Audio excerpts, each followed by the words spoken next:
नमस्कार मित्रांनो, जिल्हा मध्यवर्ती सहकारी बँकेबाबत एक शासन निर्णय काढलेला आहे आणि अगदी ज्यांना नोकरी करायची आहे त्यांच्यासाठी खूप महत्त्वाचा असा हा शासन निर्णय आहे. त्याबद्दलची आपण सविस्तर माहिती घेणार आहोत. तत्पूर्वी तुम्हाला एक विनंती आहे, तुम्ही जर आपल्या चॅनलवर नवीन असाल तर चॅनलला सबस्क्राईब करा, व्हिडिओला लाईक करा आणि जास्तीत जास्त बांधवांना ही माहिती शेअर करा.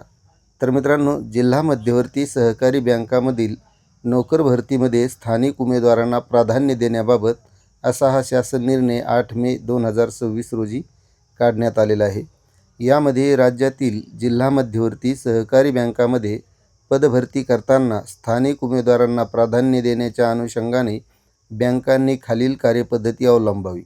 यामध्ये संबंधित जिल्हा मध्यवर्ती सहकारी बँकेचे कार्यक्षेत्र असलेल्या जिल्ह्यातील मूळ रहिवासी अधिवास प्रमाणपत्र असलेल्या उमेदवारांना 70% जागा राखीव ठेवण्यात येणार आहेत.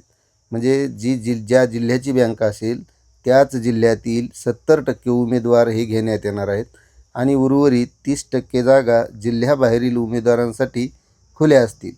तथापि जिल्ह्याबाहेरील उमेदवार पुरेशा प्रमाणात उपलब्ध न झाल्यास या जागा स्थानिक उमेदवारांमधून भरता येतील.